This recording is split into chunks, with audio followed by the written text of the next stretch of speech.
보조အောင်ဆန်းက လူသားတစ်ယောက်ပါသူ့ကိုသူတင်ပါကြောက်တယ်ဗျာခုနစကားလေးပြန်ဆက်ပြရစီ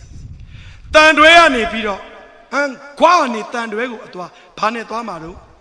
ဆက်လေနဲ့သွားတာဘိုးချုပ်ရေမကူးတတ်ဘူးဆက်လေပေါ်တက်ခါနီဘိုးထွန်းလာပြောတာဟဲ့ကောင်ငါရေမကူးတတ်ဘူးကွာကျွန်တော်အဲ့ဒီစကားကိုဖတ်ပြီးဆက်တွေးတယ်ဘိုးချုပ်လူဗျာအာဇာနည်ဆိုတာလူနော်တေမာကြောက်တယ်အာဇာနည်တော့မြည်သည်လူသားမို့လို့တေမာတော့ကြောက်တယ်ဒါပေမဲ့အများအတွက်အသက်ဆွတ်မို့ကြမကြောက်တာဟာအာဇာနည်ခုနကကျွန်တော်ကိုလာပြီးပေးထားတဲ့အာဇာနည်နဲ့ပတ်သက်တဲ့အချက်လက်ကလေးအဲ့ဒီလိုအချက်လက်တွေပြောရင်အချိန်ကုန်တယ်ကြပြာလေးနဲ့ပြောပြမယ်အဲ့ဒီကြပြာကတော့တကုံဦးစန်းငွေကအာဇာနည်နဲ့ပတ်သက်ပြီးရေးထားတဲ့ကြပြာလေးရိုးလေးပါအာဇာနည်ဖြစ်နိုင်တဲ့အချက်၄ချက်ပါဠိလိုရှိပြီးသားကိုတကုံဦးစန်းငွေကဘယ်လိုရေးလဲဆိုရင်ကြောက်ချင်းယွန်ချင်းမရှိကင်းစင်ရဲလေတော်သူအာဇာနည်ဆိုတာကြောက်ချင်းယွန်ချင်းကင်းတယ်ချိန်ဆဝေဖန်ကြောင်းကျိုးမှန်ဧကန်တိတတ်သူနှစ်ချက်၃အရေးတစုံကိုနိုင်ကြုံတက်လုံကောင်းတော်သူကိုကျိုးမဖက်နိုင်ငံအတွက်ဆောင်ရွက်လေတော်သူအာဇာနည်၄ချက်ရှိဘိုးချုပ်တို့ကမှတကယ်အာဇာနည်အတုမဟုတ်ဘူးဒီတော့ကျွန်တော်ဘိုးချုပ်အောင်ဆန်းမိန်ကွန်းနေရွတ်ချင်ပါတယ်ကျွန်တော်အာရှသူရဲကောင်းလေးဖာဖာလေးတိထပေးပါလားကျွန်တော်ဘိုးချုပ်အောင်ဆန်းရဲ့ကြာဆုံးတဲ့နေ့မှာဘိုးချုပ်ကဓမ္မဆန်နဲ့မိန်ကွန်းနေကျွန်တော်ရွတ်ဆိုခွင့်ပြုပါ1940ခုဗိုလ်ချုပ်ကြာဆုံးမှု6ရက်အလိုဇူလိုင်လ23မြို့တော်ခမ်းမအပေါ်ရကနေသခင်လူကြီးကဘေးကဒီဘက်ကသခင်လူကဗိုလ်ချုပ်ကမိန်ကွန်းရှင်ကြီးကိုပြောတာနောက်ဆုံးရွတ်ပြပါရစေ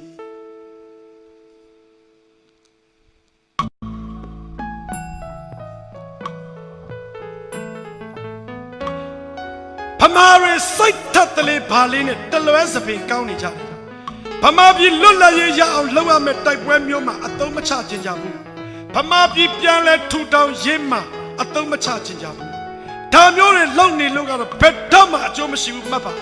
ဒီတိုင်းပြည်ဘယ်တော့မှပြန်လဲမထူထောင်နိုင်ဘူးမှတ်ပါဒီတိုင်းပြည်ဘယ်တော့မှမလွတ်လပ်နိုင်ဘူးမှတ်ပါလွတ်လပ်ရေးရခဲ့ရင်လဲအချင်းချင်းချနေကြတာကြောင့်ဘယ်တော့မှကြနတ်လွတ်လပ်ရေးမျိုးမဖြစ်နိုင်ဘူးဆိုတာခင်ဗျားတို့ကိုကျွန်တော်ဒီကနေ့မှာခဲ့ခြင်းတဲ့ဘိုးချုပ်အောင်ဆန်း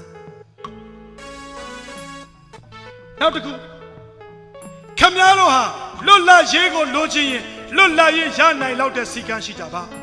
လွတ်လပ်ရေးရနိုင်လောက်တဲ့ညီညွတ်မှုကိုထိမ့်သိမ့်ပါလွတ်လပ်ရေးရနိုင်လောက်တဲ့ထူထောင်မှုကိုလုပ်ကြပါလွတ်လပ်ရေးရဲ့အရာသာကိုခံစားခြင်းနဲ့ဆိုရင်အခုကတည်းကခင်ဗျားတို့ရဲ့အချင်းဟာအချင်းဆုံးစောက်ကျင်တွေကိုပြင်ချဖို့လိုပြီးဆိုတာကျွန်တော်ဒီကနေ့ပြောခဲ့ခြင်းတဲ့ဘိုလ်ချုပ်အောင်ဆန်း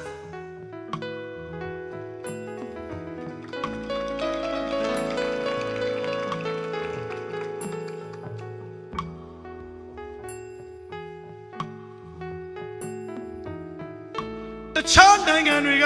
ခြေလန်းတလန်းလှမ်းရင်ကျုပ်တို့ကခြေလန်း50လန်းလမ်းမှာနောက်10နှစ်15နှစ်ကြာလို့ရှိရင်တန်းတူညီတူဖြစ်နိုင်တယ်တန်းတူညီတူမဖြစ်သမျှကာလပတ်လုံးဒီတိုင်းပြည်ကြီးဟာလွတ်လပ်ပင်လွတ်လပ်ညာတော့လေဟောလူမြင်လဲမျက်နှာချိုသွေးရဒီလူမြင်လဲမျက်နှာချိုသွေးရတယ်ဖားတယ်လို့နိုင်ငံမျိုးဖြစ်နေမယ်ဆိုတာခမည်းတော်ကိုအတီလင်းကြောက်ပြောလိုက်တယ်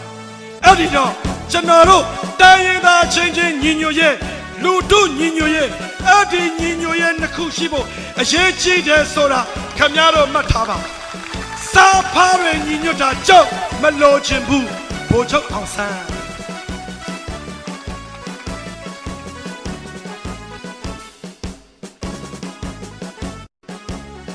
ဘိုလ်ချုပ်အောင်ဆန်းတို့တကယ်အောက်မေ့ရင်ဒီကြပြလေးကိုမှတ်သားပေးပါမမေ့နဲ့ဟဲ့တို့ရှိမှာပင်ပြည့်သခင်တို့ဖိတ်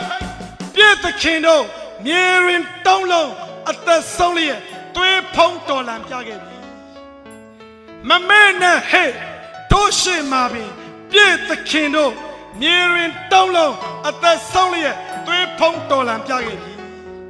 မမဲနဲ့ဟဲ့တနေ့မွေးလျင်တနေ့တွင်မူတေမင်းယူမီတေမူကိုတွေးတတ်တိမွေးလောမမဲနဲ့ဟဲ့အပြော့စိတ်ပြက်ကို့အတွက်သာတွေးနေပါမူ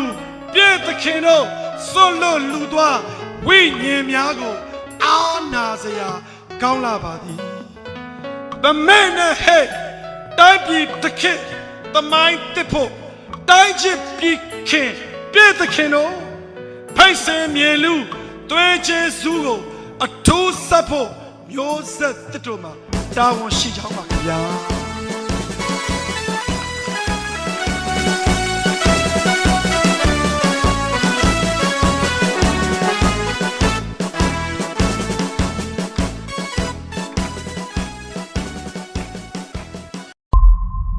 you